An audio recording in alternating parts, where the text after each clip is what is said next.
Hello, hello, hello to all those out there in the multiverse. So, as you know from last week, I said that this podcast would introduce a English accent vibe because it is the vibe of the show. So, welcome to another week of the Rather Late programme with Bash Dinsmore. This week's guest is Ryan Hemmingway. He is an actor, director, producer and writer, and I promised I'd do an English accent and I've already slipped back into my Scottish one. The vibe of this show did not last long. So Ryan's a great actor. I've worked with him on a few projects now. He's been with me from the start of my directing journey. This journey through the Seiken movies has helped me out as a new director because I'm an actor and musician professionally, and then writer as a hobby, and then director because I need to direct those films that I write, and then a producer because I have to do fucking all the hard work. But yeah, and Ryan is a great actor and voice actor, and we'll talk about how he subsequently has moved from the live action acting into mainly more voice roles, but he does do some live action stuff here and there. We'll talk about his journey through directing and being a director, and if there was any influence from my time from directing the Seiken films. Because he was around when I directed those. As you know, I directed those films and he was in them. And yeah, so here we go. This is the Rather Late programme with Bash Dinsmore and guest Ryan Hemmingway. Hi. Hey man. Hi, nice to meet you, man. Oh, not nice to meet you. I've known you for a while, man. Yeah. We've known each other for quite a few years. Yeah. What was it? We started St. Drake's in 2012, but of course we knew of each other beforehand. Yeah. My next door neighbour Lewis. You knew because you went to his primary school. Yeah, Riverhead. Yeah, that was good. Back in Kent, and so you two were quite close from school. But I first met you on a football Charlton Challenge activity course. Oh, I remember that. Yeah. 2011? 12? No, 2010, man. 2010? I think so, yeah, that far. 10 years ago, yeah. man. Oh, mate, 10 years, it's been a decade. Jesus Christ. God, do you remember... Okay, so for the audience at home, or the listeners, when we started off at the Charlton Challenge, we didn't know each other, and subsequently we didn't know each other properly until secondary school, but I'd met you once or twice on these courses and I'd seen you a few times, and I'd of course seen you around at Lewis's every now and then, but to start off, I don't think I liked you at the start, did I? No, we didn't get on very well. No, because... So for everyone at home, I have a friend called Henry Price, who I haven't spoken to in a long time, but we were both on this football course, and Ryan was there, kicking some balls, and long story short, he then kicked me in the balls.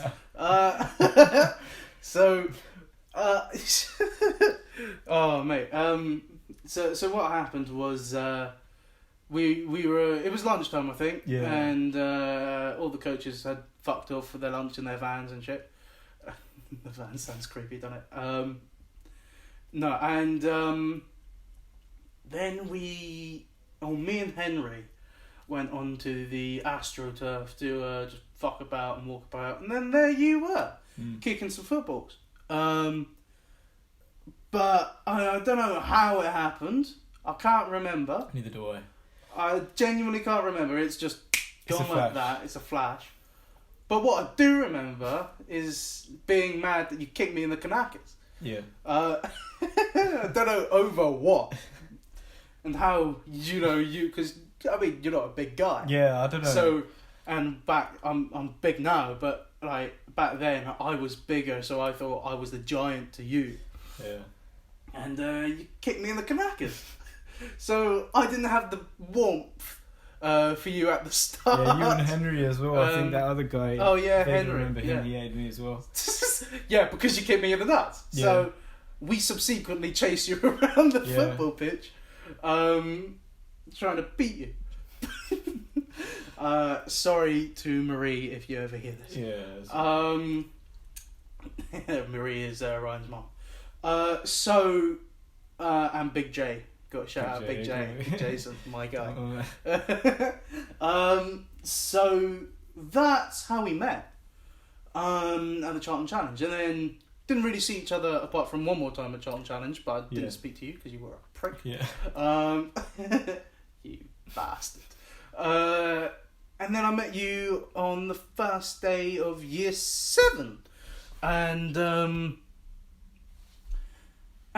we talked and got to know each other a bit better. I remember slagging off to Lewis that you kicked me in the knackers, and don't worry, people at home, this interview and this podcast won't be talking about my nuts for much longer. It just got for real in here. So I'm just going to check that this is charging properly. Perfect. Because last time I had to run for the charger and almost fucked up the recording. Gotta have some tea.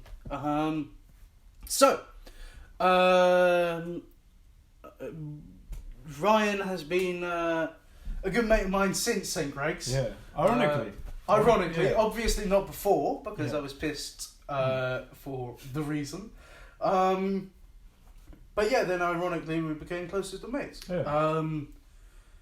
And we're close with Lewis. We're both close with Lewis, and Ben. We're close Ben with Ben as well. Yeah. Big Ben. Big Ben.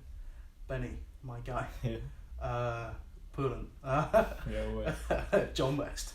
My captain. So Ben. My guy. Traitor though, he went to Cardiff. Yeah, went off to Wales. Welsh bastards. No offence to Welsh people, I'm joking. The thing to know about me is I'm not actually meaning everything I say. You've got to take it to heart. I like to take the piss about things. I'm not trying to be racist or offensive or sexist or whatever. Most of these are my own opinions, but I like to take the piss out of shit. So that's that. So the first of many topics tonight, and it's already 8 minutes in. We're going to be here quite a while. Yeah. Don't you worry. So I've mentioned you've done acting for me, but I only think you've done acting for me and school. Anything else? I don't think you have done any professional acting. No. Just for just for me, Dinsmore Films, because you've done other stuff apart from Satan. Yeah. You've done Satan 1, and then you've done some voice stuff, and you're going to be in Broken. Broken, yeah. Which is a live action film coming up soon. So that's acting. So you started off because, correct me if I'm wrong, but I'm right in saying that I've been in the industry a lot more than you've been, because I've been doing acting and music since I was about 6 years old, and you joined when I started Satan. Yeah, that's where I got into media and all that. Well, actually, during you got into media during sixth form, but I think having doing Sacred the year before that during our GCSEs, was it? Yeah, we shot the end. We shot 2 scenes of Sacred 1 back in 2017. We shot 2 scenes in early July, and then we broke up for summer. Couldn't do any filming because the film took place in the school and we couldn't use the school. So we had a break for summer hiatus. which is normally what TV shows do, but we had to do it on this film. Yeah. Then we came back in September, and we didn't do anything until November because we needed to ease into sixth form. So we started filming the first one in year 10, year 11, and that was after our GCSEs. Yeah. And then we started off, or finished off the film in November, December. And then I released it on Boxing Day 2017. Yeah. So, Seiken 1. Well, I'll get into the Seiken films later. But I want to ask, because I see that you've started to direct at uni. I've seen some stories on social media. Of course, I do some research. I mean, you know, I like to say we're good mates, but I don't know everything that's going on in your life. So, and that's what these podcasts are for. We like to talk about people's lives and get through the deep shit and talk about the fun stuff as well. Yeah. But while I'm over here in Kingston and you're in Northampton, I look at your stories and your mates' stories. So I'm seeing you're doing some directing, following in the footsteps of yours truly. And by all means, I am not a professional director, people. I only direct what I write because it is a personal thing that I think,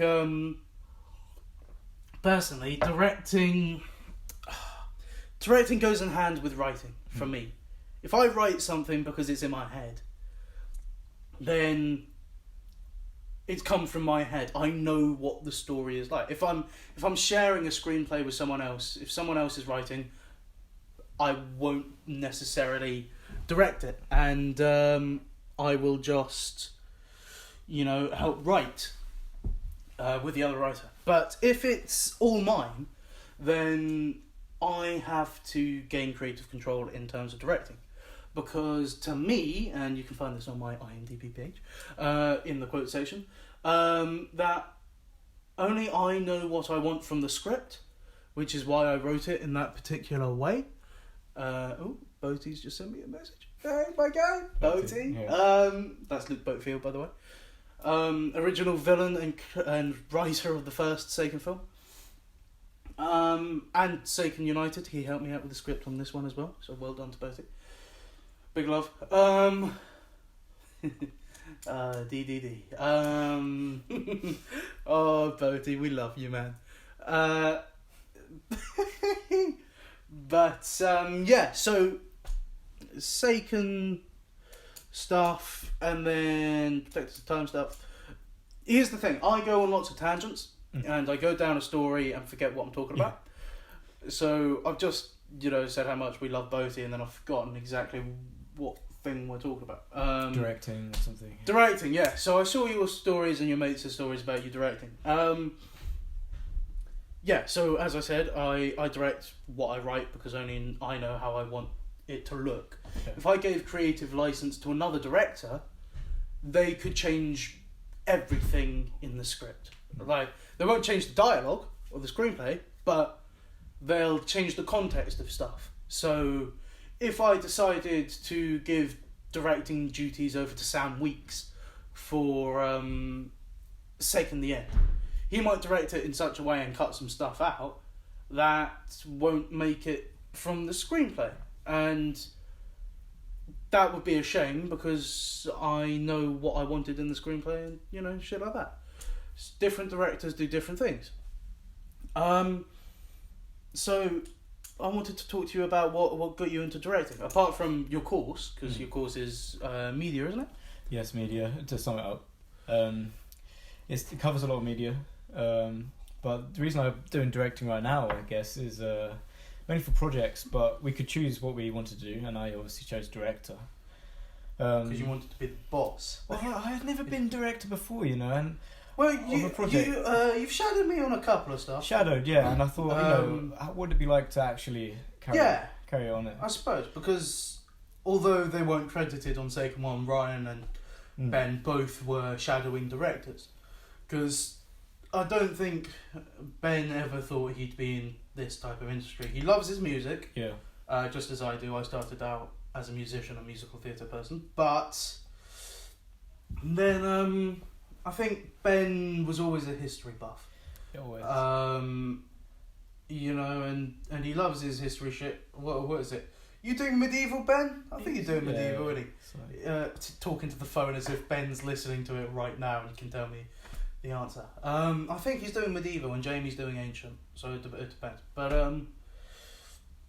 yeah, so Ben's doing history, and he was always a history buff. And every other meme on our group chat called Legends, which is me, Ben and Ryan, is just purely memes. Yeah. With the occasional thing from me saying, hey guys, London, or hey guys, like my shit. And then they will both respond with memes. But then one of the two will respond with a meme that actually answers my question. And it'll be, hey guys, go and listen to my podcast. And then, you know, Ben will send a meme back saying, faux shizzle, or fucking ain't right. You know, Ryan, you would send back a fucking meme saying, fucking ain't right from Franklin from GTA 5. Yeah. By the way, you're coming into class tomorrow, so you'll be seeing Trevor. Yeah. Dave Livingston, one of our lecturers. He is shit. Dropped my pen. Gonna have to pick that up. Yeah. So Dave, not Trevor. Son of a. Sorry, my phone's acting up. There we go. Yeah, so Dave is one of our lecturers, but he's he looks like Trevor from GTA 5, so I always call him Trevor and then forget his real name is Dave, and like one day he's gonna stand behind me and scare the shite out of me. It's almost happened twice. So you become director because you've shadowed me on Seiken and you liked being in creative control and being in charge. I thought I'd be in creative. See, the problem is, I mean, I thought directing would be an experience for me, which obviously it has been an experience, but it hasn't been one that I thought, well, it hasn't been what I expected. And I think university limits you, whereas... Yeah, okay, so... Yeah, you know what I mean? Yeah, because, I mean, I'm not doing drama or anything as a degree because I can already do it. Yeah. And it's not to say that I'm the best person out there. It's just to say that I've done some you don't need good to get professional a degree, things. you pay for a degree. So yeah, it's like because I do some professional things on the side, it's like I've already done it. So, and you know, doing a degree in it would probably make me hate it because I had to do theory of it. Yeah. And I fucking hate theory of everything. And that's the thing, like not the film. I love the film Theory of Everything. Great film. Yeah. But I hate everything's theory.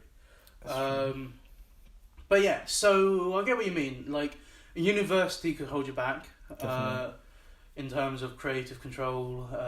It's like university to me is like your studio. Like the studio says you have an X amount of crew. It's so and tight with everything. Cast. Well, that's what it's like on every project. Yeah. Like when we were filming Seiken 1 and Seiken 2, it was like scheduling was a bitch. It was. And Seiken 1 got made, thank fuck. Seiken 2 got made, thank fuck. But you weren't there. Because, I mean, you had a part-time job, but also scheduling was a bitch. And I couldn't change any of the dates because the other actors wouldn't be free. And the majority of the actors who were free weren't free on the days that you were. So I had to accommodate for the majority of people. You still got a credit though. Yeah. You turned up in an image. Yeah. And got a credit. Like normally that would be uncredited. But you got a good credit and yeah. But then you returned for the third one. Now, the third one was going to be live action. But scheduling's a bitch, as we've already said. And don't worry about swearing. I don't really care.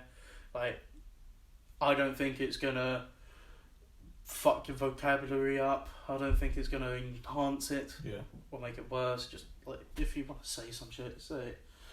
Fucking uni and working at school in the IT office has made me just change my perspective on life. Shut the fuck up. Who the fuck is that anyway? Oh, my rugby chat. I can't mute this rugby chat. Oh, I can do. I can use my iPod.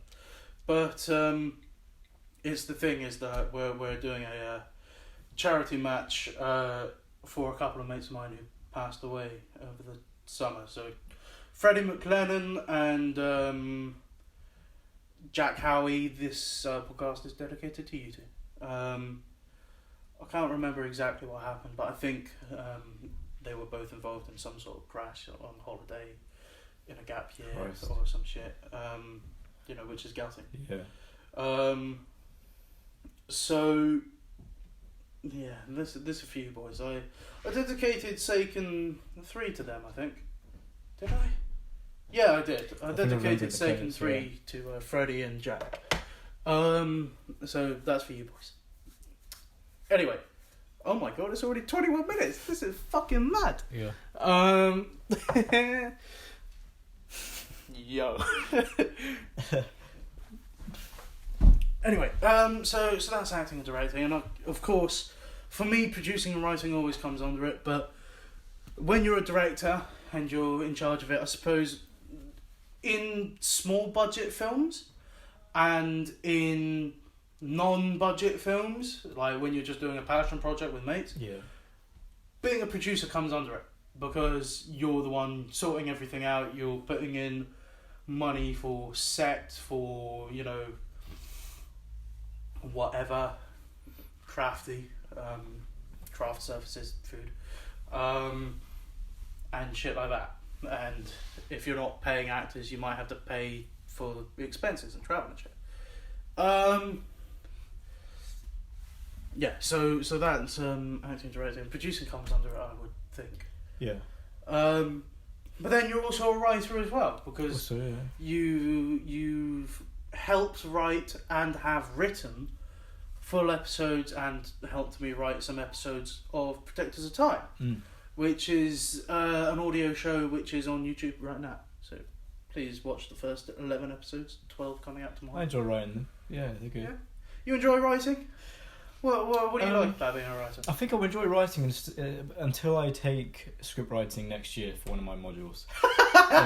That is the best answer. Yeah, it's the same with... It's like, I like media in general. I was interested in it. I'm not interested in it now, but as soon as you start taking it as a subject... That's why I didn't want to take music or anything as a subject at uni, because as soon as you start learning the theory of stuff and stuff you can't be asked with...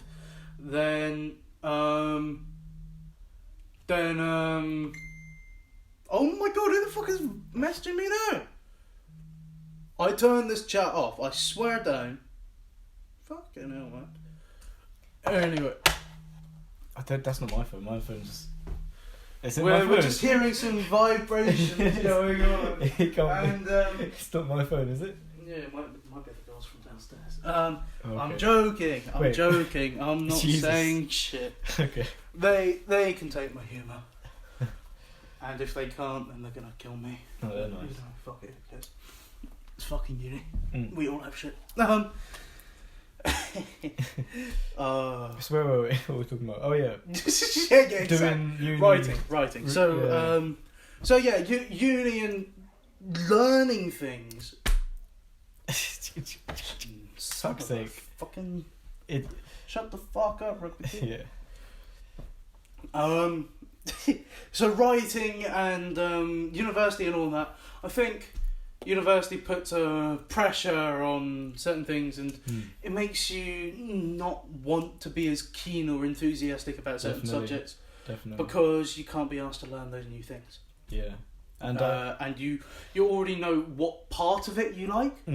So in drama, if I were to do, whatever, a general drama degree, I'd either have to do musical theatre or dramatic arts. My housemaids are mad cunts and they're screaming their heads off downstairs. Sorry for my profanity. No, I'm not sorry. I don't give a fuck. If you're listening to me, listen. If you're not, fuck. I don't care who listens to this. As much as I like people to watch my shit, don't give a fuck. I make it for myself and my entertainment and other people's entertainment. If you may not like me, you may like Ryan, and you're watching it or listening to it for him and not me. So that's fair enough. The phone. No, my housemate Niall is downstairs screaming with the other girls, and he's fucking left his phone next door and it's vibrating. So if you hear the vibrations, that's what it is.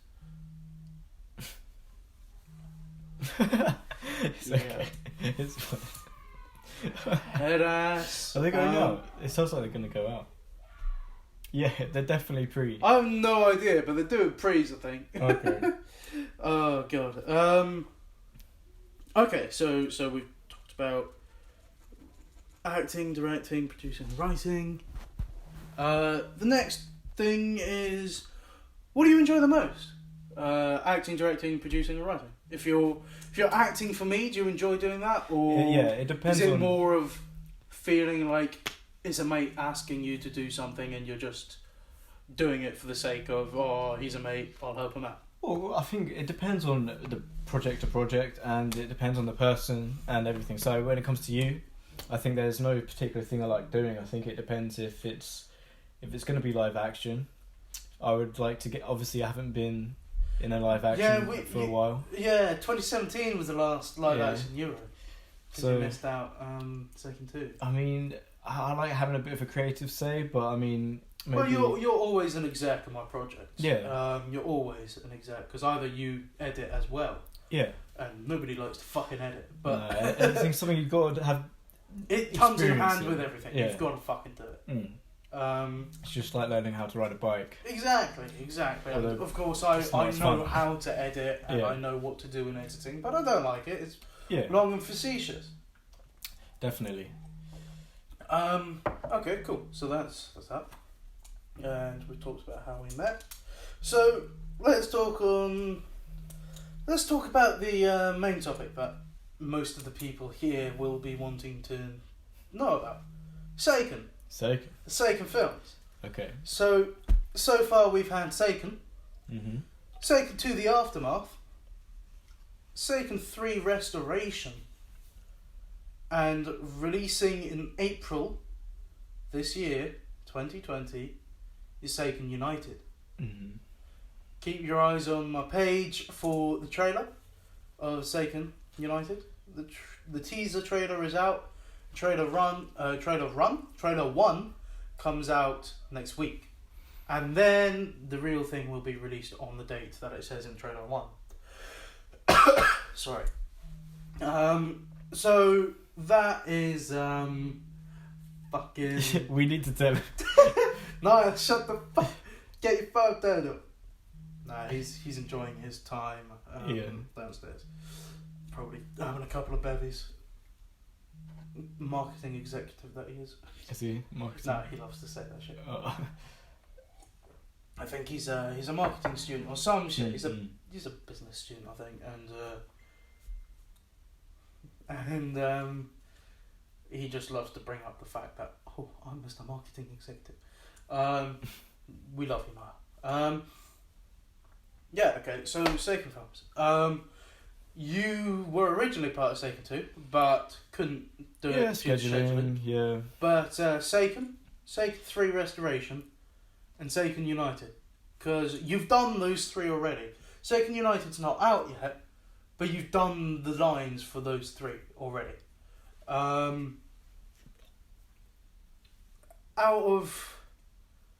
of what's there, what do you like the most? Which one of the 3 films? Of Seiken... Seiken 3 The Aftermath, and Seiken United. Seiken United's not come out yet, so no spoilers, but what do you like the most? Which one? Because you're not in number 2. I've got to say, the one that I like the most, I think I like it because, it had one of the best scripts that it had. It just, I liked it. I enjoyed reading it, and also enjoyed doing the voiceover. Oh yeah. And I think so that the voiceover means it's 3 or United. It will be Seiken United. 1 was live action. Yeah, United. It'll be United for sure. I mean, Seiken 3 was good, but I think Seiken 3... The edit fucked up, didn't it? It was the edit, and also the fact that I think it's one of those films.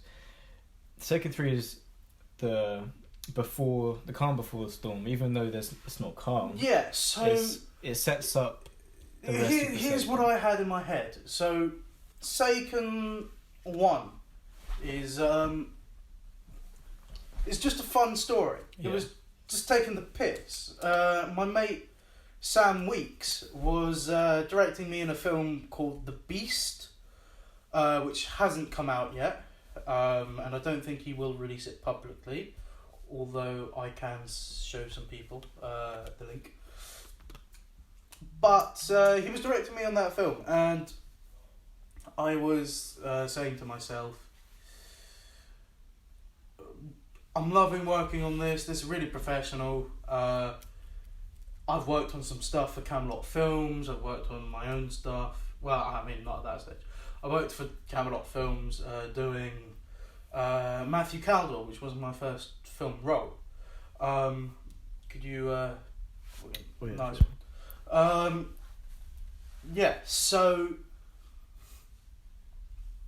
I worked for Camelot Films quite a few years, but then we stopped that story, and Edward Tracy, the director and CEO of Camelot Films, didn't really want to carry on with those characters and that storyline, so he started making other things, which fair enough. He's one of the recurring writers and directors on Protectors of Time, so it's nice to help out good mates. But yeah, and then Sam from One Mind Media sort of said to me, you should direct. You should get your stuff out there so more people see it. Mm-hmm. And I was like, that's a good idea. So that's what I did. And at first, I came up... So things happened in GCSE computing class. Oh, Jesus. And you can find the trailer online somewhere. I'm not going to tell you where. You cheeky bastards. We might get some talking next door because Niall's about to pick up the phone. Yeah, you hear him, don't you? Yeah. Can you hear him through the wall? Yeah, it's not too loud though. I can't. I think I'm deaf. Sorry, Ben. Oh God. Yeah, we take the rip out of that in episode 4 of season 2, don't we? We do. Seiken crossover. Anyway, so that was that, and I'm at a lost. I'm at a lost for birds. Okay, so scrap what I was saying because I don't remember, and I can't be asked to stop the recording and go back. And I'm not sure if... Do you remember what I was ranting about? You were ranting about Sam Weeks. Huh? Sam Weeks. Oh, yes! Yeah. Yeah, at least one of us is paying attention. In my own podcast. So Sam Weeks sort of said, you should direct. And I said, hey, Kushti, let's do it. I didn't say Kushti because I'm not a chav. Or a roadman. No offence to the roadmen and chavs out there. Actually, yes, offence. Fuck you. Actually, no offence, because I don't want to get shit when I go to uni tomorrow. Jesus Christ. So, I had the story. I decided to take a spin of Seiken. Seb's Taken from Liam Neeson. Yeah. And I played a character called Stuart Dinsmore. Stuart was named after Stuart McChin, and Dinsmore was our family surname before we came to England. So that was what Stuart Dinsmore was, and it's still Stuart Dinsmore, SD, Seb Dinsmore, SD, Scooby-Doo. Scooby-Doo is not part of the Dinsmore Films world. patent pending. I don't know what I'm saying. So Stuart Dinsmore was my character, and then we had Luke Boatfield, who wrote the screenplay for the first film, and the co-creator Alex Mason, who made the first trailer, dipped. He abandoned ship and was like, "No, I can't do this." I was like, "Okay, for sure, this is my chance. I can do what Sam Weeks has been telling me to do." And I can direct. And so that's what I did. I directed. And then I saw... Oh, that was really high pitch. And then my guy, Yoko... oh, just going off on tangents, as I said. Yeah, so that's that. And then Alex dipped from the project, so I took over as director. And then I casted most of my mates instead of some professional actors. Because you like to do stuff with your mates, I think. My films are not professional in the slightest. My films are a mess about with mates and passion projects. Passion projects and fun I can have. Thistle, Saken, Protectors of Time. Definitely. Fun I can do. Protectors of Time is getting a bit more professional because it's using some good actors and not just mates. But the Saken films and Thistle projects will always be passion projects. So, yeah. Do you remember there was a chance for us to do a Saken mini-series? Which would take place between films. A while ago, yeah, I remember that. So, we had Saken, and then it would be Saken Series 1, Series 2, and... sorry, I might die.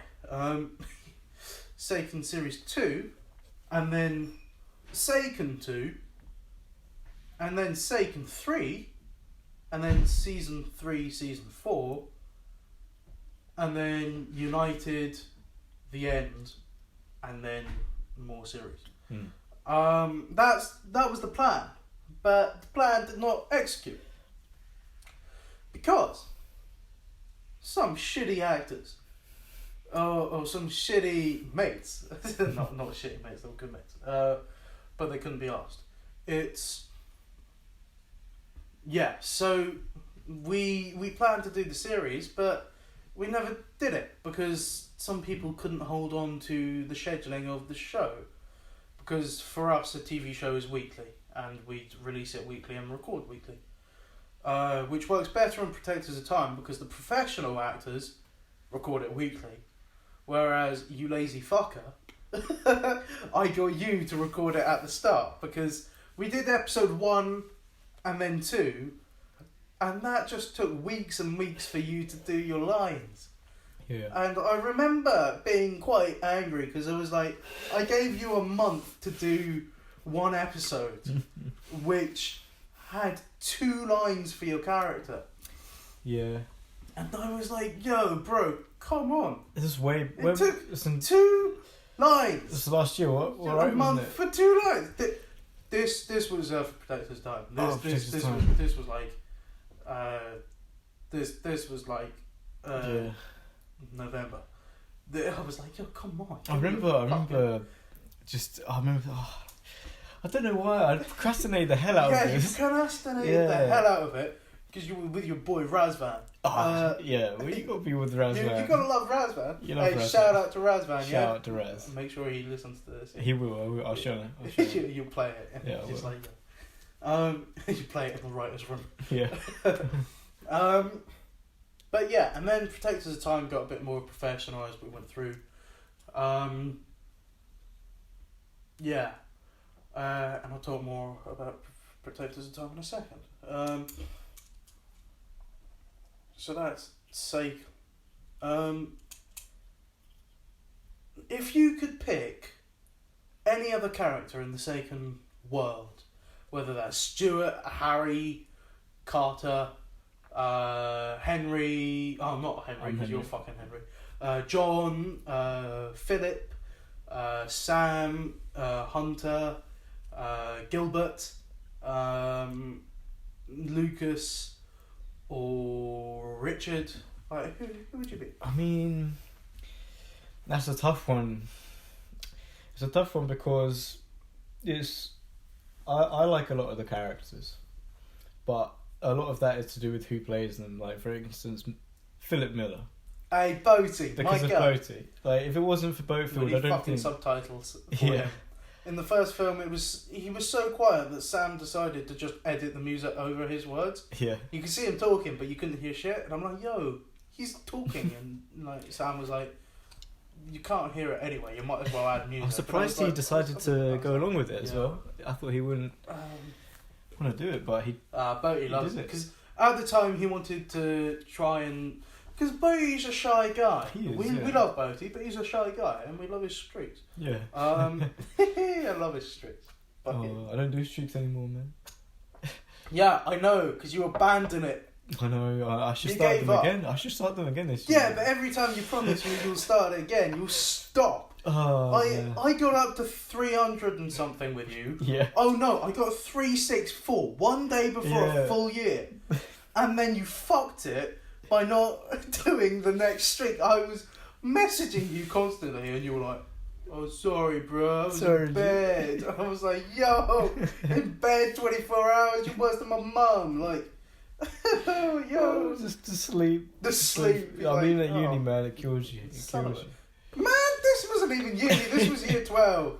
And I was like, you've done it for a year, and you're like, nah, bro, I'm in bed. I'm like, yo. Oh, year 12. Year 12. Sixth form, man. I love that life. Sixth form was good. Let's quickly talk about Protectors of Time. Won't talk too much about it because it's not out yet. Protectors of Time was a little show that I started writing in 2016. I started writing in 2016 and it's now 2020 and I wrote 8 seasons worth of scripts, 23 episodes in each season, apart from the first one which had like 20. And then like I never had the right cast because I knew a lot of actors and actresses, but I didn't know a lot of actors and actresses who were willing to do shit for free. Because I am skint, people. That is why my stuff is not that good. And as I said, it's a project with mates most of the time. Yeah. But I don't have a fucking budget to make Thistle. Fucking medieval ass Scottish film in the medieval Scotland in the Highlands. Like, goody fuck. I don't have budget for that. Thistle 2 was good though. It was. Yeah, Thistle 2 was good. We had some good voices. The guy Yeah. who played the priest. Oh, my priest. It's, Okay, it's, my guy. Thistle 3 I'm looking forward to. Thistle the Third. We'll be recording that soon enough. Mm. I'm planning to do that as a yearly I haven't thing. seen the script list number 3. I don't think. I'm still editing it. Still doing the script. Because I made a draft. As you can hear, people, I am now in my Scottish accent because I'm talking about something Scottish. Of course, my life is weird. Don't judge me. If you judge me, take it up with me on Facebook or some messaging platform and I'll fucking argue back with you there. Because I don't give a fuck what people think anymore. I've just had enough of people giving me shit for this. Fucking 1 minute I'm an English person and then the next minute I'm Scottish. I'm like, I don't give a fuck. Like, if you got a problem with me, fucking say it to my face. Yeah, too many people have issues these days. And then if you say it to my face and then I argue back and you don't like what I'm saying, don't fucking say it to my face. Keep your thoughts. Like, keep your thoughts to yourself. Or, get the fuck. Fuck off. Foxtrot Oscar. Fuck off. Foxtrot Oscar, I love that. Well done, Matt. Yeah, so Protectors of Time, I wrote a few series. About 8. 8 series. I deleted 7 of those 8 series and started to start again because I finally got the cast that I wanted, and then I needed to change out the story because some characters were different and shit like that. So the main cast, and I mentioned this in the last podcast, starring myself, Bash Dinsmore, Ryan Hemmingway, so I'm Captain Alex Lance, Carter Matthews, will be Matthew Caldor and other characters, Dr. Harry Davies and all that. But Ryan is Tom Brown, and he will... Oh, wow. I feel guilty, right? Because... Oh, can we talk about the... wait, can we talk about I'm not going to tell them the specifics, but something happens in Sake in the End to Ryan's character, which means he's not about. Yeah. And whether that's because he decides to leave town after the aftermath of what's happened in Sake in the End. Contract, isn't it? Well, is it the contract? You've still got 2 films in your contract. 2 films, yeah. Afterwards, you will appear in another Seiken film and 1 solo film, either for your character or as a side character in Richard's solo film. Zero's Redemption, and you'll be his guiding conscience. And yeah, so you've got... The thing is... I'm not going to fucking say it, because... But all I can say is Sake in the End is definitely a deep... It is the end of an era. It's not the end. There's a Seiken Phase 2 and a Phase 3 at the moment. There could be more. But as of the OG... For the original era, for this first era, is the end. Stuart, as you know, is already dead. He'll come back in flashbacks. He's already dead. Harry, as people know, we killed him off at the end of season, the end of Seiken Restoration, Seiken 3, which I released when I was in America. Glory days. We'll talk about that later. Yeah. Yo. Yeah, so Harry's dead. Or is he? Because Protectors of Time, people, magic! One thing about Protectors of Time is it crosses over into a lot of... Protectors of Time connects everything. It does. So, yeah, so Harry's dead at the moment. I'm not going to tell you what happens, but it could be time travel, or it could be magic. And Harry does return in Protectors of Time.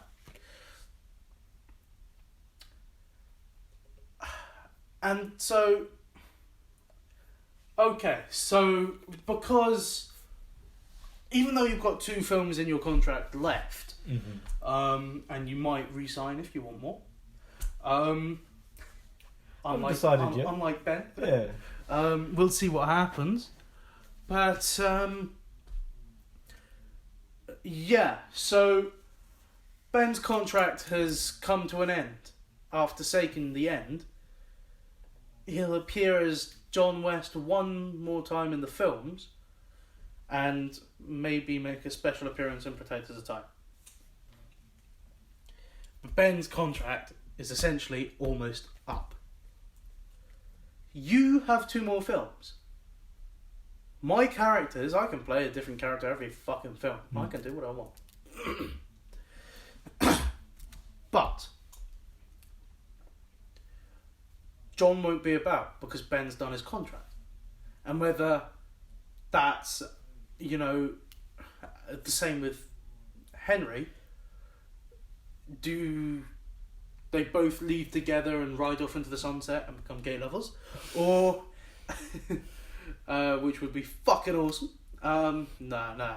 It's got to be Ben and Stuart, innit? It's got to be John and Stuart. It's got to be John and Stuart. I saw some people commenting some such shit. And I'm like, ooh. Yes, I would totally make Ben kiss me, but it's got to be live action. Hella shush. Yeah. Make of that what you will, people. Hopefully my family don't listen to this. Honestly. Because my friends will know what I'm talking about. My family won't. I mean, if they do, Fuck it. Who gives a shit? So, fuck. Okay. I fucked it. You can't edit that out. I'm not gonna fucking edit. It's gonna be live shit, Yeah. It's already fucking 50 minutes. I'm not fucking changing shit. 50 minutes, man. This is going over an hour, guys. I'm sorry. This is definitely going over an hour. because we've got a lot of stuff to talk about. Mm. These podcasts will change length, I'm sure. Some of them will be an hour, some of them will be 80 minutes, some of them will be 45. First one was 45 because it was me scratching my arse by myself. This one will probably be an hour and a half because it's Ryan and myself, and we got a lot to talk about. When Peter comes on to talk about his book and some film stuff, it might be an hour on the dot. You never know. But yeah, we see what happens. I'm pretty sure this is going to be like 80 minutes. Yeah. Or an hour and a half. Does it stop recording after a while? I have no fucking clue. I haven't gotten that long. Shit. It'll probably stop when I've run out of storage. Yeah, let's hope you have enough. Who fucking knows? I'll have to get the next phone and be like, yo, yeah, use my phone. Carrying on, guys. Yeah. So Protectors of Time. I've already mentioned the amount of scripts that I've got. So season one. Okay, so I play multiversal characters. I play a multitude. The main ones in season one being Alex Lance and Carter Matthews. In season one, Ryan plays Tom. But as I said, I feel guilty about a certain thing about Henry Watson in the second verse. So we do a little crossover. In season 2, there's a little crossover between universes. And Protectors of Time is the key.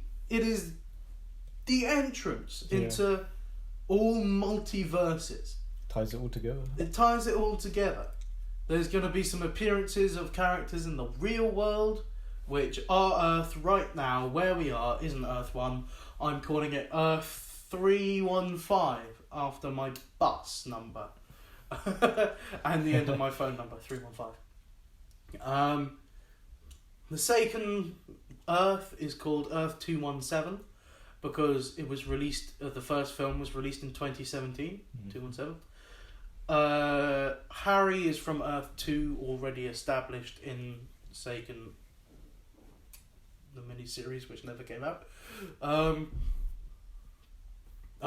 It did appear in Seiken 3 when Harry died. It said Earth 2 and then Jesse was there. Earth 1 is the normal Earth of the Protectors of Time. Certain characters come from Earth 96 and certain characters come from Earth 69 and 420. There's just different shit. So, let's talk about so getting rid of some fluff on my bed. Okay, so that's most of the stuff about Protectors of Time. What do you... so far we've done 11 episodes. Yeah. Tomorrow isn't episode 12, but an episode is being released. It's a special episode called Reverse Blur Origins, and it delves into the past of Carter Matthews. Most of the main cast aren't involved. It's just me, Jazir, and Zane Shake appears as a young Carter Matthews. White boy. Same as what? That's what Yo! If he hears this, he's gonna kill us. 53. I'm gonna write that down so we can fucking hear this shit. 53. Zane.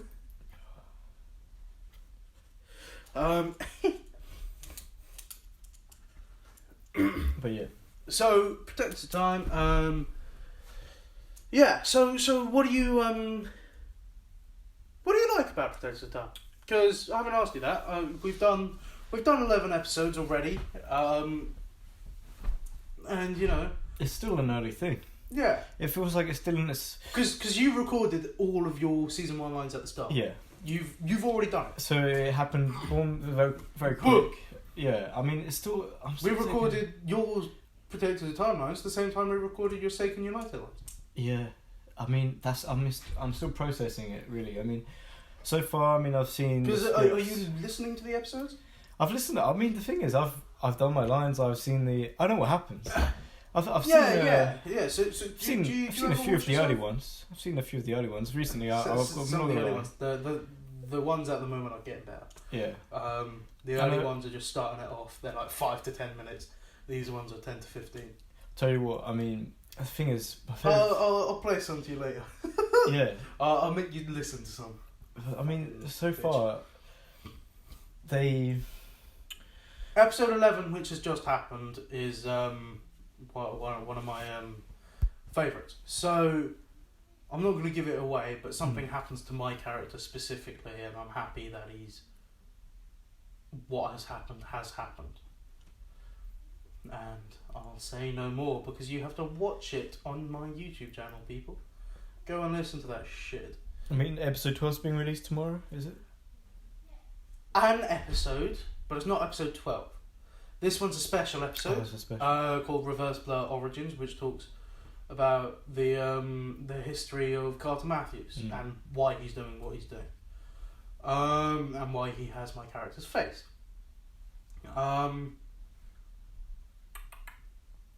It's a special episode because it wasn't written as part of the main series. I had a series of 21 episodes, and then I wrote 3 specials after those 21 episodes were written, because I wanted to include some sort of backstory. So, because there's another show called The Blur, which isn't airing on Dinsmore Films because it's part of another network or another film company, called The Blur, which stars Tom Brown and some people, which is funny because your character is called Tom Brown because I named him after Tom Brown, who's playing a guy called Leo Ramone. And I've been a part of The Blur as Dr. Harry Davies and Carter Matthews for a few seasons. But if you don't watch that show, you won't know what Carter's history is.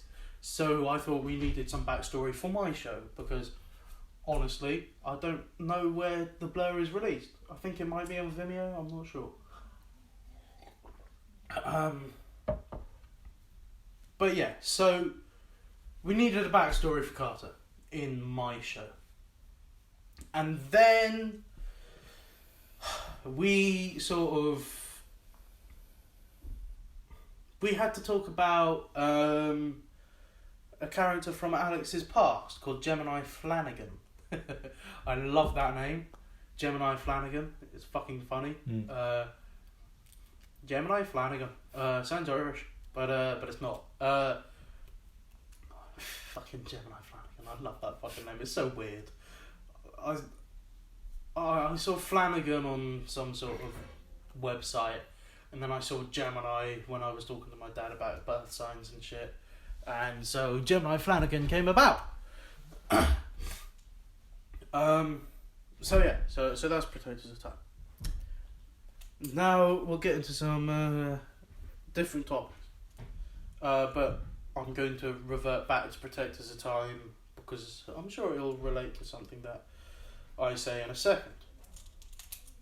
So let's talk about relationships. So yourself, what were you saying, man? You looking for a relationship? You happy being single? You happy being single? You happy pumping your way through life? You happy with a relationship? Well, what do you want? What do you? Do you want to get a relationship? Do you want to stay single? Well, what's your troubles, man? I mean, at the moment, I feel like I'm fine where I'm at. You know, just cruising, sailing through life. I mean, I'm not actively trying to pursue anything. You know, I've been chasing. Obviously, and it's always come out in not a negative way. It's always a learning thing, because I think at this age, we're only 20, and I think every relationship you have is a learning thing. And I think we're still young, man. Yeah, I feel like, you know, when something happens, you know, I just feel okay, I'll move on. There's no point getting hung up with people, and that's the thing I have. I mean, if someone comes along and I don't feel like I have to change much of my life. So let me tell you, okay, so I've only had one relationship in my life, in terms of a girlfriend or a partner, and let me tell you, there's ups and downs to both ends. Yeah. Being single, I am saving so much fucking money. I am saving so much. Although that's countered by buying booze and shit with the boys. Yeah. But you have the boys. But I have the boys, exactly, and I can spend time with the boys. Mm-hmm. And it's not to say that I couldn't spend time when I was in a relationship with the boys, but I'd always feel like because I had the relationship, I would have to see her rather than spend time with my mates. Mm-hmm. We'll name her because, you know, she's not going to fucking listen to this bitch. I mean, she's not. She's not. She really isn't. She's not, but... No, look. Okay, people, hear me out. Like, she's not a bitch. But she fucking is a bitch. Yeah. Like, yo. For what she is. Yeah. Oh, if she still follows my fucking YouTube, oh, yo. Oh, well. Who gives a fuck? She broke up with me. Yeah. Yeah, no. So, she's not a bitch. She's genuinely really fucking... I was going to say lovely, but, you know... She was. She to me, she was. And, you know, I loved her a lot. And even though it was an 8-month relationship, because, personally, I don't know how fast or slow I should have been going. Yeah. In terms of the relationship process. Scram, I could smell scram. You smell some curry, yeah? Yeah. I get some pizza soon after this. Some pizza? You just had a dirty kebab, you fat fuck.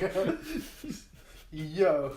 This guy's metabolism, he's fucking the flat. I know, literally. It's so good. Yeah, so, Olivia, yeah, no, look, here's the thing. A lot of people were saying I was going too fast. Some people were saying, you know, some things, you know, should have happened differently. But, you know, I've never been in a relationship. And, of course, it's not... I shouldn't be that naive to say, oh, I've never been in a relationship. You should tell me what to do. It's just the fact that because I've never been in one, it wasn't always destined to end in failure. But it was, as you say, a learning curve. Yeah. And, you know, I went out with Olivia for 8 months. I met her in, February? And then we were together in early March, and then she broke up with me in October. I can't believe it's been more than a year since... I remember you telling me, man. Yeah, last month. We would have been together for a year if you know, we were still together. I think 2019 was good for the first part. It kind of went downhill, didn't it, towards the end of the 2019? Oh, mate, yo. For a number of reasons. 2019 was shit. Like, it started good. It started well. Yeah. It started well. It was so good until the summer. Summer was when things started to go down. Yeah. In general. Yeah. Not just relationship, not just life. Well, yeah, just life. In general. I mean, talking about life, I mean, 2020 hasn't had a great start, but I think personally it's been okay. But around the world, I mean, it started shit. Yo, we got Corona, World War 3, Corona. Yo, we started World War 3. Well, we were talking about potential World War 3. Fucking well done, people. Trump getting inside a peach. Trump. Fucking fucking coronavirus. And what else was going on? Some other shit. Always some other shit. Some other Boris. What did Boris Johnson do? He did something. I don't know. Bozza. It's always fucking Bozza. He messed up. I love Bozza. I do. I do love Bozza and his humour. I do love it. He does have a good personality, I guess. Like whatever everyone's political, views are. I'm not going to mention mine because I'm sure people know mine anyway. Yeah. But I just fucking love Bozza. Yeah. He's just like the class clown. Yeah. But he's the decent class clown. He was educated. Yeah. He's not a class clown who's a bully. He's a class clown who's a smart person, but loves to have a laugh. He was private school, wasn't he? Private? I think he went to Eton, yeah. Oh, yeah. Fucking. Yeah, that's good. Same as David Cameron, I think. Yeah. That's good. David Cameron was alright. He was okay. Oh, I liked him. I think from what people are hearing that they can hear what I'm saying. I mean, I'm not gonna. I don't care if you find out what my fucking thoughts are about. Politics. I couldn't care less. Yeah. I vote for what I think is right. Yeah, exactly. Well, no, I don't vote for what I think is right because I think everyone's got a bit of certain things, but it's some political parties are like all politicians are arseholes and all politicians are evil, but it's the ones that are less, or the ones that are going to screw up the country the least, in my opinion, because it's all right saying, oh yeah, we'll make tuition free, which would be great. I would fucking love to be out of uni for like free. But then they charge the top 5% of people, which are people who earn over a certain amount of dosh, and they'll charge them more. They're already charging them 40%. Yeah. So they're going to be charging them more than that, and that's half of their paycheck. Especially when it affects people, I mean, I guess family members are affected by this, and they tell you this shit, and I think, well, to be fair, they've got a point. We don't get affected by it because we're students. Yeah, for sure. But yeah, it's just like, it is what it is, I guess. People can have their own opinions. I think people should be allowed to have opinions. They can't just be silenced all the time, Yeah. That's the thing. Yeah, man. But yeah, that's some good insights. So relationships. You're feeling footloose and fancy free. Just floating by, or do you? I mean, it's alright. Do you want to find that connection? Do you want to have a relationship? Because as I say, I've only had one, and I, as much as I'm enjoying being single at the moment, I'm like, before Olivia, I was like, yo, I need a fucking relationship because I'm lonely as fuck and my mates are always busy, so I need someone to give me the attention. But that's attention seeking, and I'm just a pussy ass bitch, so I would love to find another relationship with someone who I really care about, and hopefully try and make it last longer. Because as much as Olivia broke up with me for the reasons that she did, being stressed with uni, and she wants to focus on her career rather than focus on a relationship as well. Yeah. We were together for 8 months, and that was the longest she'd been in a relationship for. So I'm not sure if it's other things as well, like she doesn't want to risk it or whatever. But that's just me spiraling through my mind and thinking about other shit, which I shouldn't be doing. But I miss her. And I mean, I know it's been what has it been? When was October? How many months ago? Has it been 6 months yet? 6, 7 months. Fucking mild. It's been half a year, almost the length of my relationship with her. I'm still fucking missing her. But I do. I mean, it ended. I mean, I don't want to. I don't want to say I'm over her because I've just said that I miss her, but I don't think that's true. I think I miss the emotions. Yeah. And I think I miss the Not the her affection personally. and the love. But I mean, as much as she was amazing and I loved her, like, and she isn't a bitch, but yeah, she was a bitch. People aren't gonna get this, but Yeah. Once someone breaks up with you, you gotta do something and take your mind off it. And I've just called her a bitch, and she's definitely, most certainly not a bitch, but she is a bitch. If you get what I mean. I look forward to receiving your angry messages and tweets and emails and shit later. So yeah, but because she broke up with me in October, I was on the sofa for about a month, crying my eyes out, and Special thanks to Carlotta Delanoy, one of my housemates, because I was crying. I was in the living room one day, and I was really composed for a few days. I was fine. But then I was in the kitchen and Lotta was there and I was like, yo, what's up, cuz? She goes out for a smoke, for a ciggy, and then I'm sitting down at the table just not doing shit, just staring. And then I started to, bawl, and and I was like, yo.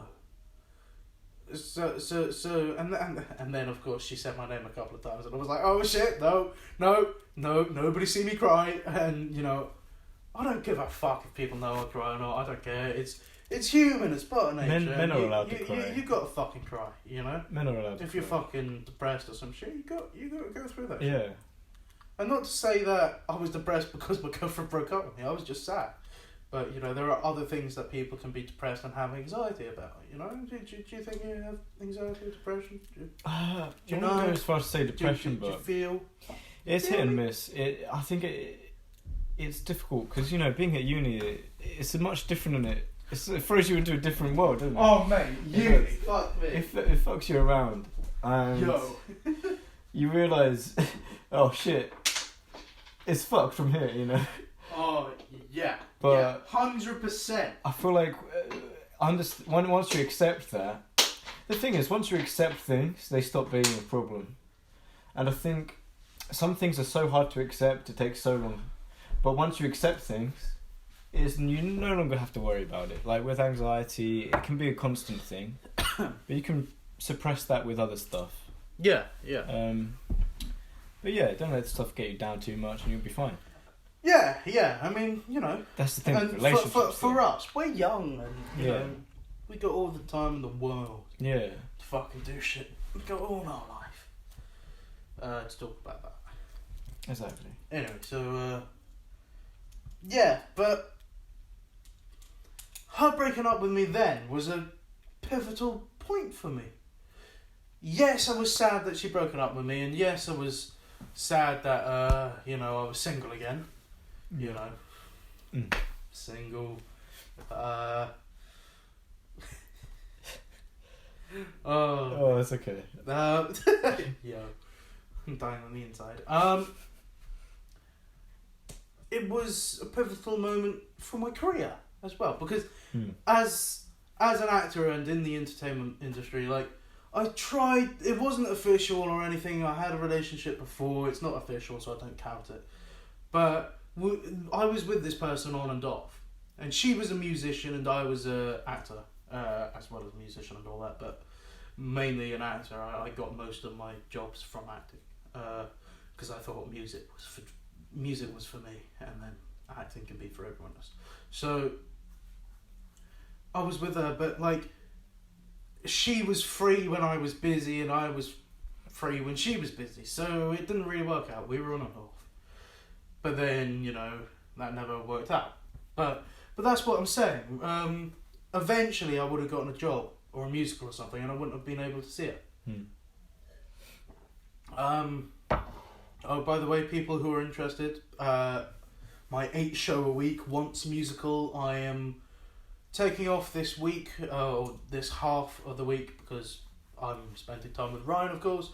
But next week's my last week at the musical, so if you want to come and see it, please do it next week. Otherwise you won't be seeing me perform until they call me back for the final show, because I made them promise me that. So yeah.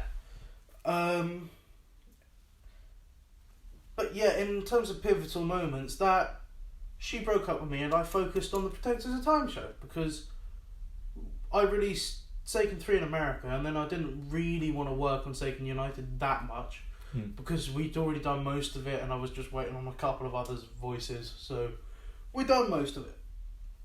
And so I was focusing on Protectors of Time again. And that's when I started getting it out, because I already had most of the scripts for season 1. I had guaranteed actors already. So, me, 100%. You, 100%, because you had no choice. I forced you into this. he's my bitch.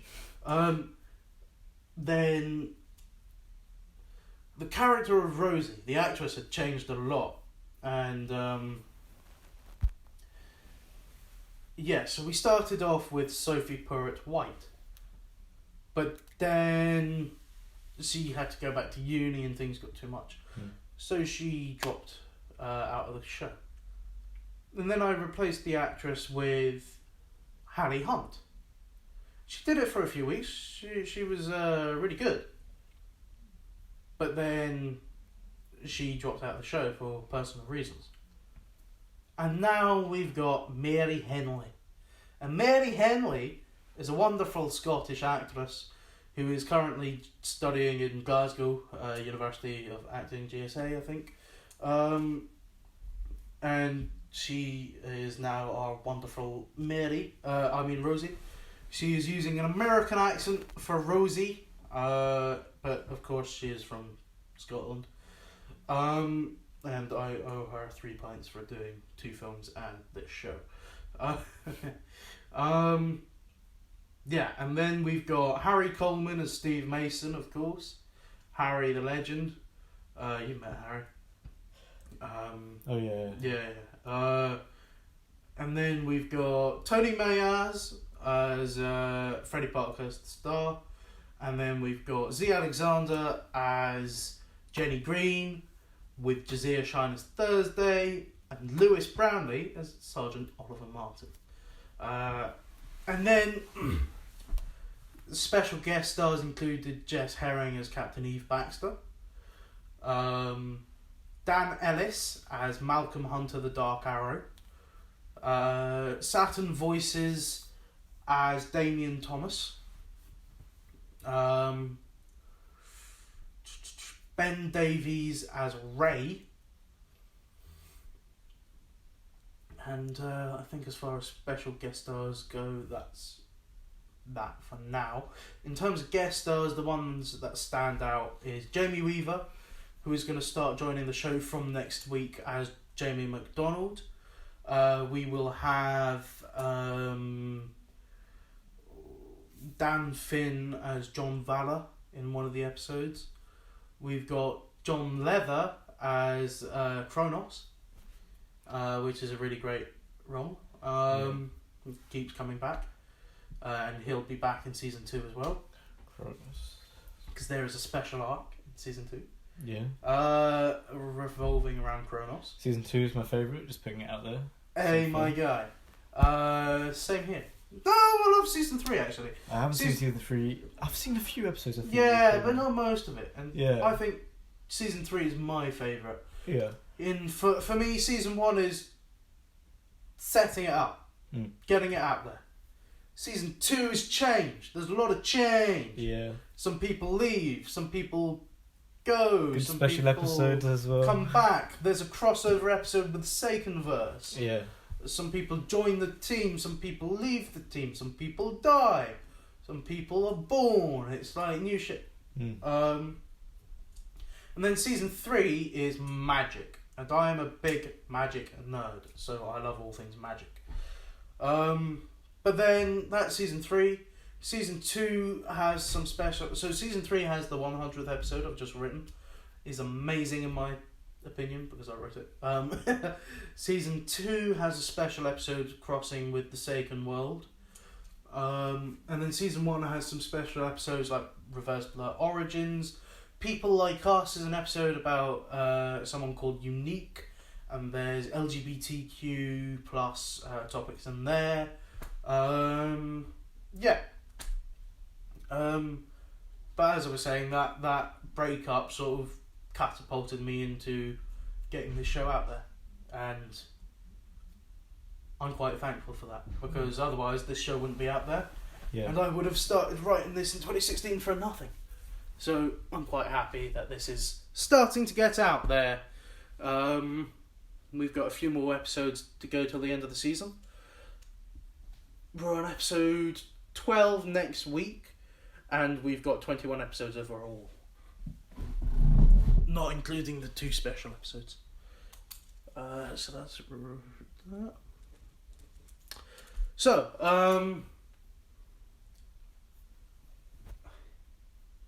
Do you want kids? Do you want marriage?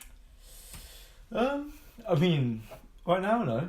Yeah, not like eventually, like you know, In one the day, foreseeable future. Once you, you know, maybe when you're 30. Well, 30 for me. I'm not. I mean, you do you people, but I am not fucking getting married or having kids until 30. At least. Same. Yo, for me, there are some people I know who have kids now, and I'm like, you know, who are my age, 20, and I'm like, yeah. Why do that to your life? I mean, yes, if there's something special about having that bond and trusting the other person, it all depends on to go forward. Yeah. But if you just pumped and you know, yeah, got a kid, and you're like, fuck, we got to work this out. You're like, yo. I think it depends on person to person, situation to situation, circumstances. But for me, and I think with a lot of people, I think I'll settle down at least in my 30s. Yeah. In your 30s. Like in my early 30s, I'll be fine to have maybe a few kids and you know, a family. But other than that, I want to focus on my career before then. Good man. Quickly talk about travel. Do you like the USA? You went there a couple of times. I've been to the States. Yeah. And you were in the States when I was in the States. I love it. You know, I love everything about the States. Not most things. I mean, it has its flaws, but so does the UK. Yeah. The thing is, States is great. I mean, you go there for a bit, but it's also nice to come back to England and be reminded of, you know, your country's not as fucked. I think England and UK specifically is great to come back to. Yeah. It's always great to come back to. It's a great place to live.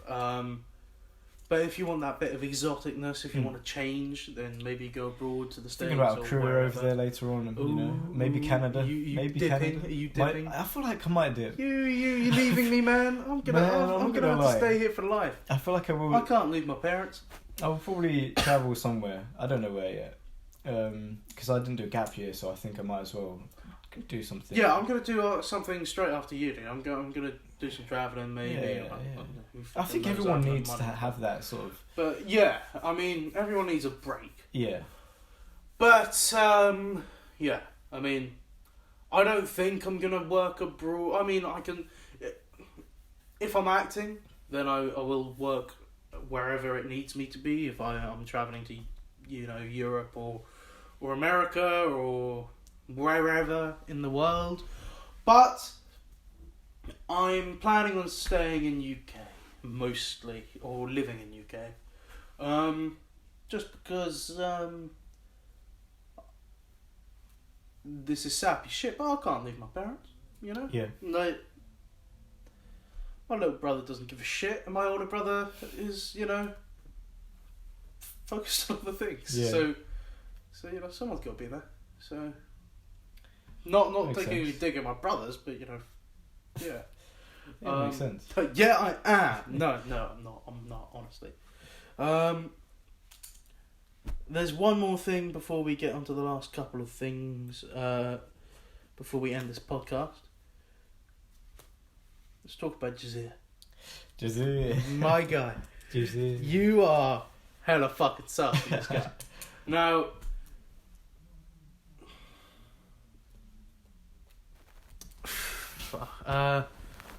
I'm thinking about what I can say that doesn't give something personal away.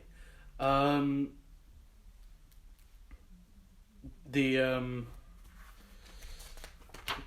big, you know, I'm trying to say something which doesn't give something away about my my life, but look, it's not gay if you say no. It's not gay if you don't make eye contact. Yeah, I mean, so you're fucking hella sus with a lot of guys. I swear. Like, you know. I'm not. Jazir mainly. Mainly. You and Jazir. I'm not. Look. Yeah, look. I've seen the messages, man. There's a sexuality, but that's separate from you know what I say. No. It's the homies, isn't it? It's not gay if it's the homies. You know, you can make jokes with people who are safe to make jokes with. I wouldn't go up to a random guy and be like, "Yo, what's up?" Hey, yo, my guy. Yeah. Yeah. So people who know, it's banter. It's jokes. Yeah. people who know me will know a certain fact about my life, which is, if it's why is the voice always an American accent? Yeah. It's because all Americans are getting the Oh, that was the story. I should tell you that at some point. I'll tell you after the podcast. But yeah, so that was a great story. I will tell you. Okay. Yeah. Okay. Hella sus shit. Yeah. Great. Now it's time to sort of finish up with some fan questions. Oh, and okay. These are some quick fire answers. You can give a long answer if you want, or you can quick whip it out and fast mode it. Okay.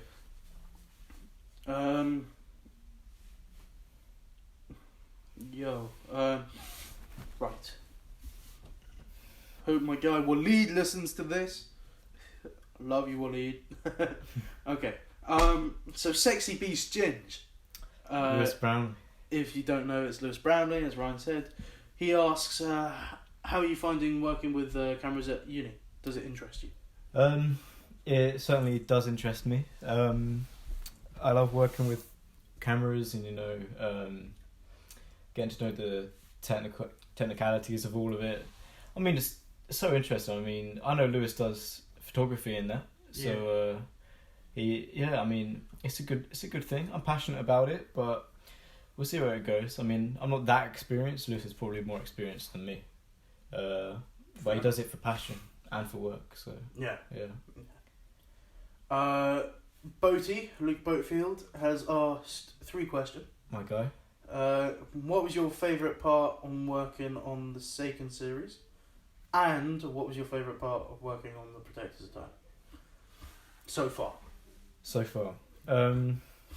That would have to be...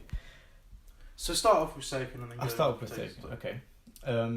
Favourite part of working, or...? Yeah, of working on the Seiken projects. I would say, I think it's just... Because you're an exec producer, but you're also an editor and an actor. So what do you enjoy doing the most? Do you enjoy the editing part of it, or do you find that facetious and frustrating? Do you enjoy doing the acting when it comes round to it? Do you enjoy the voices, reading the scripts, or I think hanging out on set with some boys, or what? I think when it comes down to it, sorry, people. I think acting. I haven't had too much experience, as I've said, but from what I did, I'd say it was definitely a nice experience working with the boys, working with people I know. But the best thing I did was probably being an exec. Being able to oversee things. Nice. It's nice being part of a project. Being a producer and an exec means you get a say in most aspects of the project. So if you think the music is shit, you can say, let's change it. Yeah. If you think the acting or you need to do some reshoots, we do reshoots. Yeah. You can say the directing is rubbish, and then we'll do some better directing. If you need the script to be changed, so that's the producer's job on my project. Are there any upcoming films / productions we can see you in right now? And yes, there are. There are, but can I say what they are? Yeah, you can tell them the name of the project. Alright, so we got... quite a few. I've got 2 films left in the... What's right now? Because they're future films. They're what's left in your contract. Okay. What's happening right now? Because you're in a show. Oh, right now. And you've got 1 film that's coming out soon enough. Yeah, so coming out soon is Second United. Yes. Obviously, which I think personally is my favourite one so far. Let me put it out there. So far, we haven't got... I've seen the script of Second the End, but I'm yet haven't worked on it yet.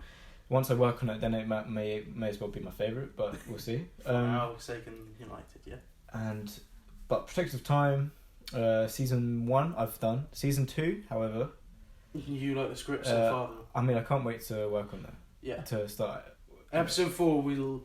I think episode 4 is one of your... It's going to be your favourite. Episode 4. The first 3 episodes will be meh for you. Mm. Like, you'll have a good role in it, but Yeah. it's not as entertaining as episode 4. Episode 4 is the jokes of all jokes. Oh, I remember, and as well, Oh, faux show. helping write that as well. Oh yeah, because you helped write that. Yeah. And I think we both are going to direct it. I'll get you back to direct that as well. That's great, because I think it's the best one of season 2. Sure. Yeah, great. And as well, in season 2, as I say, there's a Sagan crossover, and you get to play Henry and Ryan for the remainder of the season. That's brilliant. And maybe season 3 as well. Mm. Boaty also asks, what were your roles in the productions you've done, and what did you have to do? So they can be quick fire or deep if you want. So second one, roles and what did you have to do? Second one, I played the role of Henry, and I was an actor. Only an actor in second one. Only an actor. I think that was it. Yeah. And a cameraman. Apart from that. Yeah, I was cameraman. I think. Second 2, I wasn't. Second 2, you were an exec, I think, or an associate. You were some sort of producer. On second 2, you were credited in the credits as an actor, although you only appeared in an image due to scheduling conflicts. Okay, second 3. Second 3, I was actor. I was an actor. You're a voice actor. Exec, and well, the editor. And I edited it, and I remember editing second 3, which was, well, we won't talk about it. Not our best one. Yeah, well, the story would have been good, and if it was live action, it would have been great. Yeah, but scheduling's a bitch, and lots of issues. Your computer was fucked, so yeah. we fucked that one right up. We don't talk about that. We'll get there in the end, boys. We'll get them next time. Second 4, obviously amazing. Second United. Second United, basically. So you did the same jobs on Second United. Exact same jobs, and with Second the End. Yeah, you could talk about what you've done on Second the End. You're still an actor. Still an actor. You get moved from an exec, because this is the only film which will happen for. Because I'm the only producer, and occasionally Alex Mason, but I'm the only producer on most of these films, and everyone's an exec. But you and Ben get moved from an exec to a producer for the final film of that first phase. It's a good sort of wrap Goodbye, up, I think. Yeah, it's nice. Okay. This question is from Zane Sheikh. Okay. What do you enjoy about doing Protectors of Time and voicing that sort of character? Season 1. Voicing Tom in Protectors of Time. Tom Brown. It's got to be nice to switch it up from the usual. I say the usual. I mean Henry. It's great to play Henry, but it's nice to play a different kind of character, more cocky, I guess you could say. Yeah. I think, especially in season 2 when you get to play both. Yeah. The dynamic is quite, I think, interesting. Henry in Protectors of Time is more of a bit. He's not depressed, but he's a bit down. He's been through a lot. He's been through some shit. Yeah. He's been through a lot of shit. Whereas Tom is yet to go through. Tom's yet to go through that stuff, because that happens to him halfway through season 2. And Henry's there to show him the way through things and show him the ways of the master, Okay, this is from Scarlet Speedster 5. I have no idea who that is. What do you know whether your character survives the first phase of Seiken? I'm only going to tell you to give a quick answer, which is one word. No. No. I don't know. You can't say. He does know, he just can't say. Because he's banned by contract. I just can't say. He's banned by contract, people. I'm sorry. Okay. do you know what happens in Sake in the End? I think we can already Yeah. answer that because you've already said you've read the script, Yeah. so you know what happens. I know what happens. But do you? Because I mean, I knew. I've sent some fake scripts out there. Yeah, and I'm aware of that. I've done a Marvel. In a general sense, I I've think. sent some people some fake scripts with different endings. I mean, I think I sent you the proper one though, the real as far one. as what happens, I know to specific characters and. For yourself, everything was right Yeah. in the script that I'd sent you because you had to know for your arc. Yeah. But something might be different at the end Mm. because I've sent some fake scripts around. There's a version with different From what I've characters seen- doing shit. At From the what I've end. seen, I'm happy with it. Yeah. Yeah. Nice one. Okay, whoever asked this is fucking jokes. As a director, what do you think of Bash Dinsmore's directing ability? Whoever said that, you're a pro. Because it's not that great.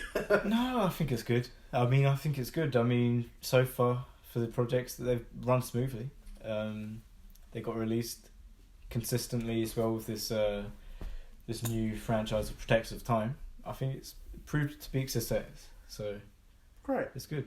And just a couple of things from me. What are your hopes for the future in terms of roles? Do you wanna play some villains? Do you wanna be some happy guys? Do you want to be some depressed people? What you feel? Do you want some stuff? You want some good stuff? It You want will some be content? interesting to play a villain eventually. Interesting to play a villain. But I feel before I that, think in I should, Protectors of Time, there's always a chance for that because we're doing different Earths, Yeah. we're doing different things. Season 2, maybe. I mean, it's great to play a hero and play a villain at the same time. You know, I feel like it'll be interesting to see. There's what some it'll good be storylines in Season 2, especially for your character. Brilliant. Or characters, because Yeah. you're playing 2 in Season Yeah. 2. Because I felt guilty about a certain thing I did in the second world. Mm-hmm. Yeah, and Protectors of Time Season 2 will correct some plot holes in the second verse. The last thing is B-Game. B-Game. B-Game. Okay. Do you have any questions for me? I do have a few questions. Yeah. Go on. So, what's been your favourite project to work on ever in terms of in this- Dinsmore Films? Dinsmore Films. Or everything that I've done? Because I'll I'll have to give multiple answers if it's everything I've done. say let's limit to Dinsmore Films. Dinsmore Films. Oof. Yeah. In terms of a director, my favourite thing to direct was probably Seiken 2 The Aftermath. Okay. Because Seiken 1 I was finding my feet, and then after Seiken 2 it's only been some voice work. I haven't, as I said, I'm at uni, so I'm not doing a lot of live action in terms of Dinsmore Films. I've acted in live action, but I can't find the time to direct and do everything for myself at the moment. So in terms of directing, it's got to be Seiken 2 The Aftermath. In terms of producing, probably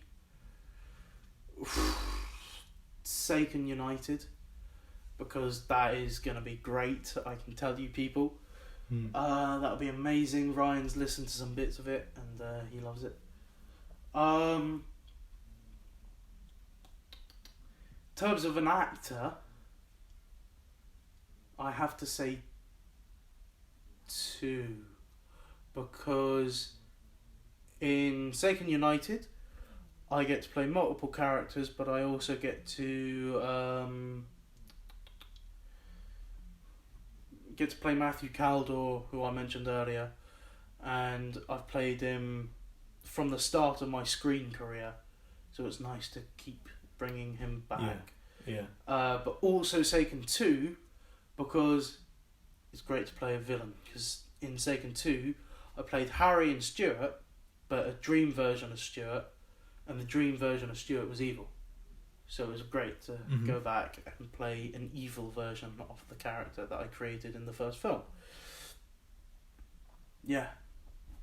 Okay. And in terms of writing, Seiken the End, because I was ending the story that I started in 2017, and I have completed the end of that story arc. And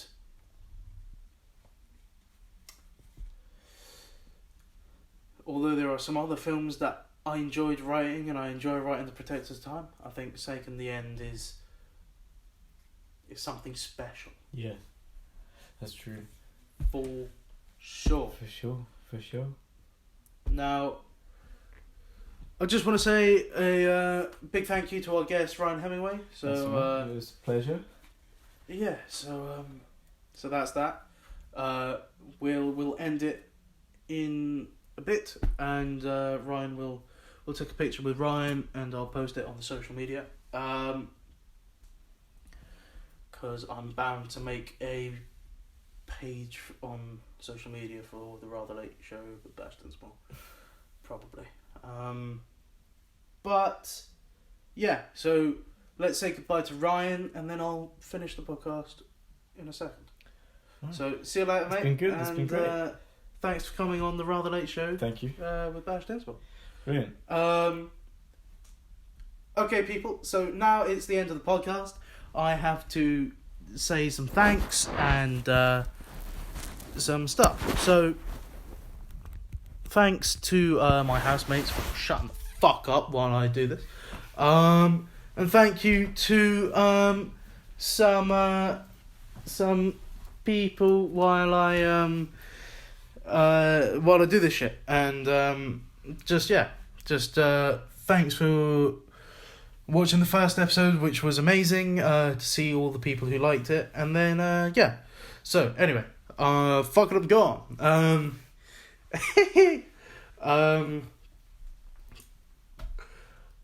So thank you for watching. Listening, because this is a podcast. Let's just before we go, Ryan, what's your social media handle? What's your apps? It's Ryan Hemmingway 29. 29. Ryan Hemmingway 29 for Twitter and Instagram. Yeah. It's Ryan Hemmers for Twitter. Ryan Hemmers 29. I think. Ryan Hemmers for 20 for Twitter. Classic. Ryan Hemmers. Dave Hemmers lad. That'll be another story for another podcast, I think. Okay, fuck it, we're gone. This has been the Rather Late programme with Bash Dinsmore and Ryan Hemmingway as a guest. Good night. Oh, fuck. Oh, hey, what's up? You look pretty fucking sexy in that. I mean, Excuse me. Okay.